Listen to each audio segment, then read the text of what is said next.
Bismillahirrahmanirrahim. Allah Subhanahu wa ta'ala, saya tanya, kalau seandainya si Anu, si Fulan lah, antum berbuat baik sama si Fulan, antum setiap hari kasih traktir dia, antum kasih hadiah dia, pokoknya antum berbuat baik sama dia lah, karena itu kawan antum. Satu hari kawan yang antum baiki itu tiba-tiba bergandeng tangan dengan musuh antum. Tiba-tiba dia duduk dengan orang yang kita tidak suka. Kira-kira perasaan antum gimana? Sakit hati tidak? Sakit. Oh, rupanya sudah saya kasih makan, kasih traktir, kasih hadiah, jalan pula sama musuhnya. Apa enggak sakit hati itu? Manusia bisa sakit hati kalau dia tidak lapang dada kan? Bisa saja dia balas dendam. Kalau begitu, saya tidak mau lagi dengan kawan dengan dia. Apalagi kasih hadiah. Dia aja bergandeng tangan dengan musuh saya katanya. Itu manusia. Tapi Allah Subhanahu wa ta'ala berbeda. Syaitan adalah musuh Allah Subhanahu wa ta'ala. Manusia kita ini terkadang setiap hari bergadang dengan setan kan. Semua maksiat itu ciptaan setan, yang dorong-dorong kita dengan was-wasnya, suruh berzina, suruh khamr, suruh mabok, suruh ini, suruh itu. Itu setan yang nyuruh dengan was-wasnya. Dan kita mengikuti dan menjadi temannya setan pula. Tapi apakah Allah Subhanahu wa ta'ala sakit hati? Dia yang kasih rizki, dia yang kasih makan, dia kasih ini, kawannya pula sama setan. Tidak. Allah tidak sakit hati, tetap membuka ampunannya. Itulah tawabnya Allah Subhanahu wa ta'ala di sini. Makanya kalau kita melihat dalam Al-Quran itu, kalimat tawab, Allah maha mengampun, itu biasanya selalu digandengkan dengan kalimat Ar-Rahim, Tawwab Ar-Rahim, Zat yang maha penerima tobat dan Zat yang maha penyayang. Kenapa demikian? Kenapa selalu digandengkan Tawab dengan Rahim ini di banyak ayat dalam Quran itu? Karena kalau kita hendak kembali kepada Zat yang maha penyayang, sebesar dosa apapun yang kita lakukan, kalau kita meminta ampun kepada Zat yang maha penyayang, pasti dia akan sayang dengan kita. Walillahil mathalul a'la. Tentu permisalan Allah lebih tinggi. Saya akan contohkan dengan makhluk ya.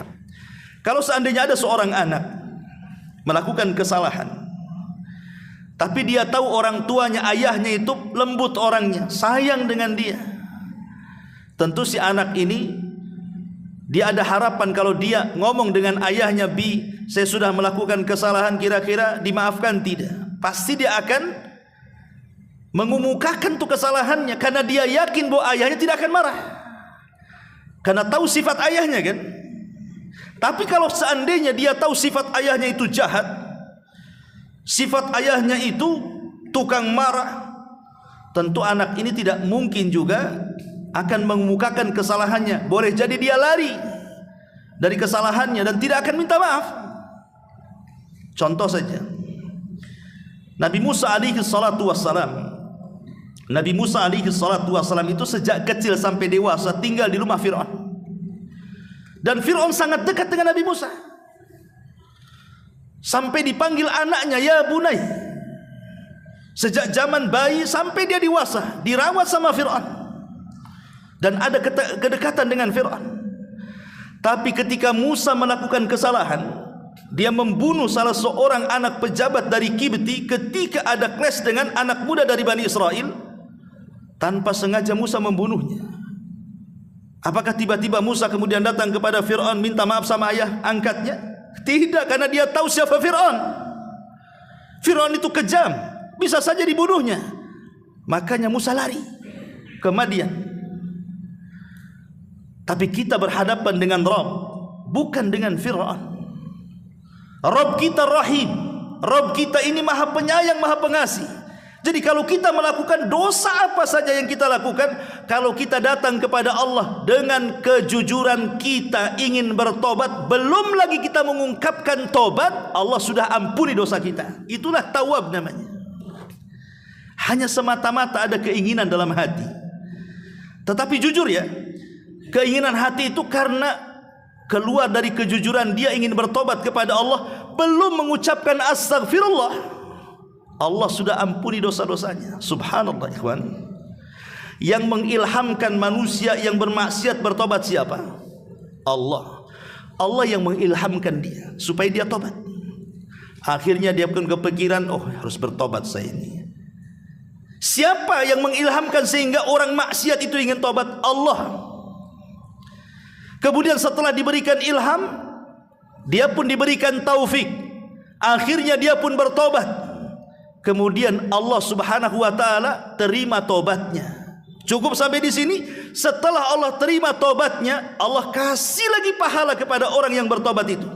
Cukup sampai di sini? Tidak. Bahkan Allah perintahkan kepada seluruh malaikat, termasuk malaikat-malaikat pemikul arsy itu, agar memintakan ampun akan dosa-dosa orang-orang yang bertobat kepada Allah Subhanahu wa taala. Bagaimana tidak indah Allah Subhanahu wa taala, coba. Ya. Dia yang mengilhamkan tobat, akhirnya kita bertobat. Kemudian Allah terima tobatnya. Kemudian Allah kasih pahala lagi gara-gara tobatnya. Kemudian Allah perintahkan malaikat lagi, doakan orang ini supaya diterima tobatnya. Makanya Allah Subhanahu wa taala berfirman di dalam Al-Qur'anul Karim, alladzina yahmilunal arsya wa man haulahu. Malaikat-malaikat pemikul arsy dan malaikat-malaikat yang ada di sekitar arsy itu, mereka bertasbih kepada Allah Subhanahu wa taala. Kemudian di ujung ayat, wa yastaghfiruna lilladzina tabu, dan mereka pun memintakan ampun kepada Allah terhadap orang-orang yang bertobat.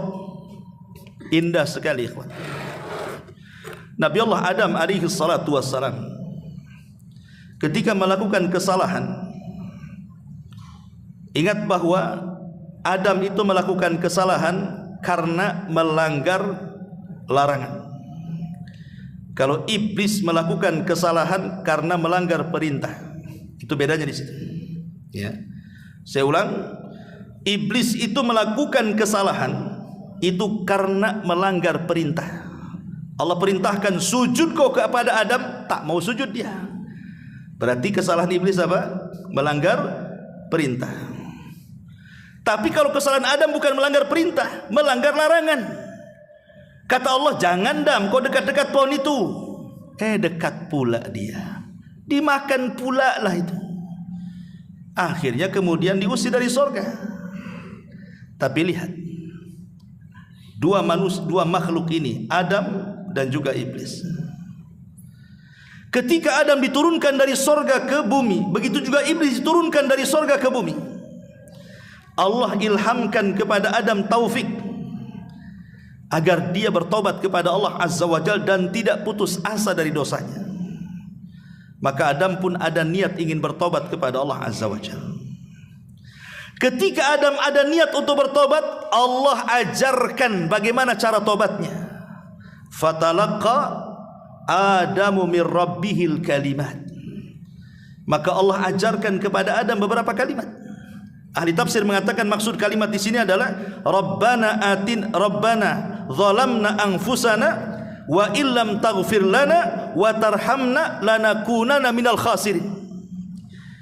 Inilah yang pertama kali diajarkan kepada Adam, dan inilah kalimat yang pertama kali diucap di bumi. Maka setelah kemudian Adam pun diajarkan kalimat ini, Adam pun mengucapkannya. Rabbana zalamna, ya Rabb kami sudah menzalimi diri kami. Rabbana zalamna anfusana wa illam taghfir lana, kalau engkau tidak mengampuni kami, kata Adam, wa tarhamna, dan tidak memberikan rahmat kepada kami, lanakunanna minal khasirin, tentu kami termasuk makhluk yang rugi. Ketika Adam kemudian mengucapkan kalimat yang diajarkan Allah, cara tobat ini, fataba alaihi, Adam pun diampuni dosa-dosanya.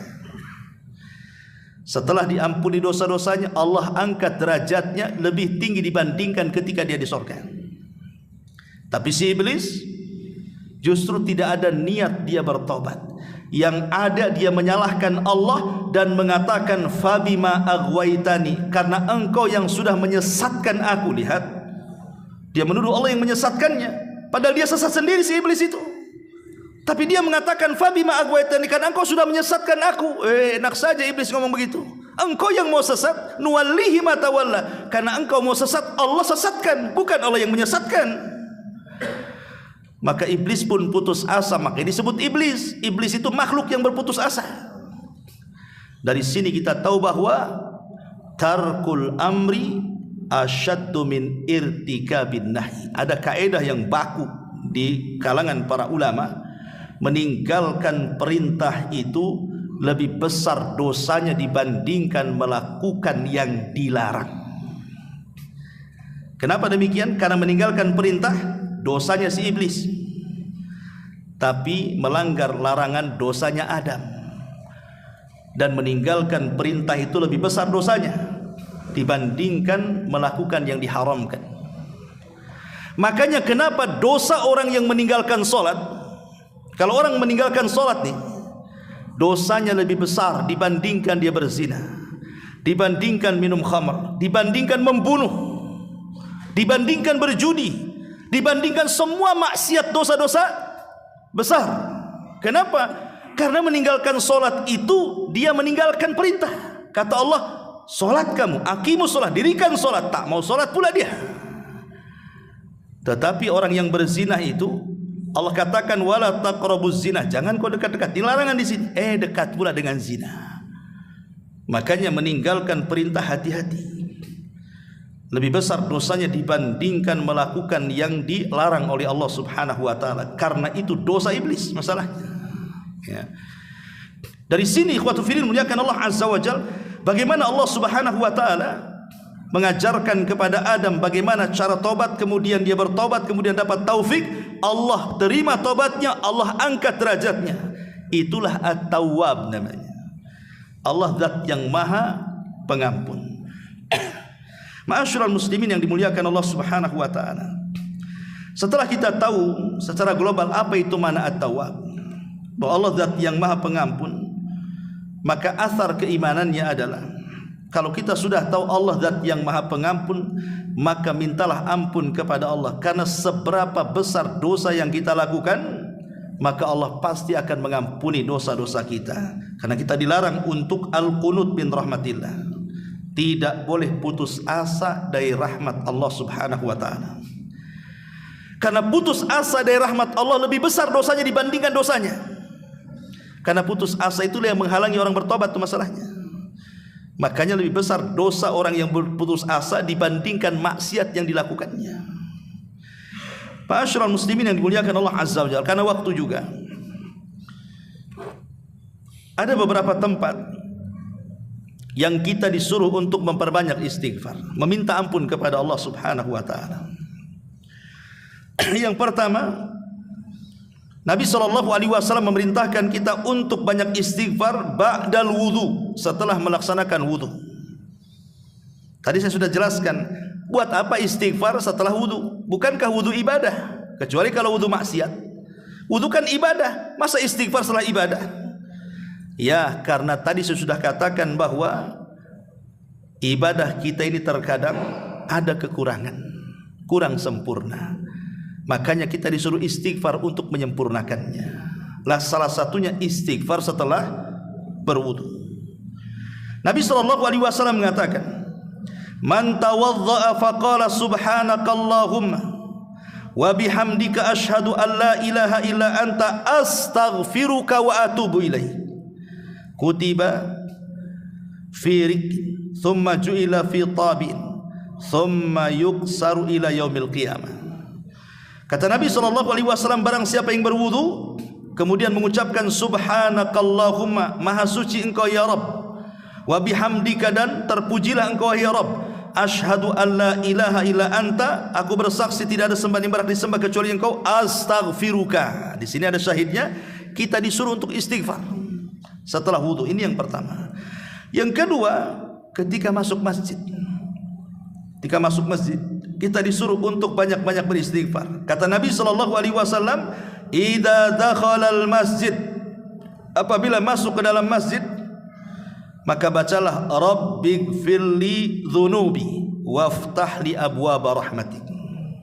Ya Rabb, ampuni dosa-dosaku dan bukalah pintu-pintu rahmatmu. Kemudian yang ketiga, istighfar setelah salat. Makanya saya nasihatkan kalau setelah sholat wajib jangan baca yang lain, tapi bacalah istighfar dulu.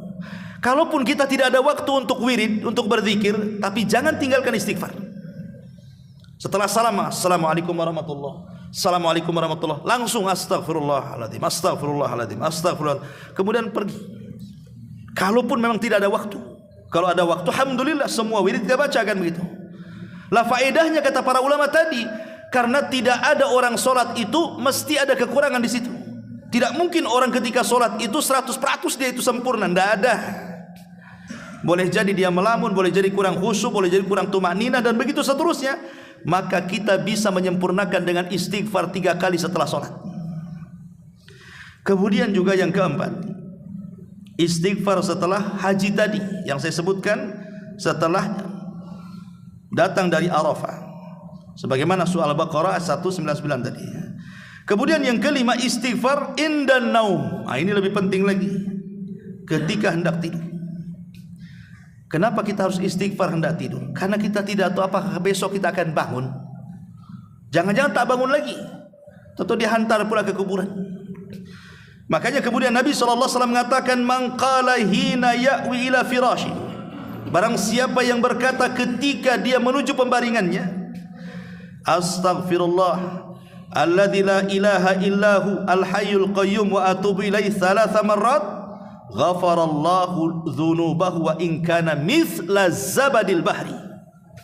Barang siapa yang mengucapkan sebelum tidur, astaghfirullah alladzi la ilaha illahu al-hayyul qayyum wa atubu ilaihi, maka Allah akan gugurkan dosanya. Maksudnya dibaca 3 kali, Allah akan gugurkan dosanya walaupun jumlah dosanya sebanyak buih yang ada di lautan, kata Nabi. Kemudian yang keenam, tentu waktu yang sangat tepat istighfar adalah di sepertiga malam akhir.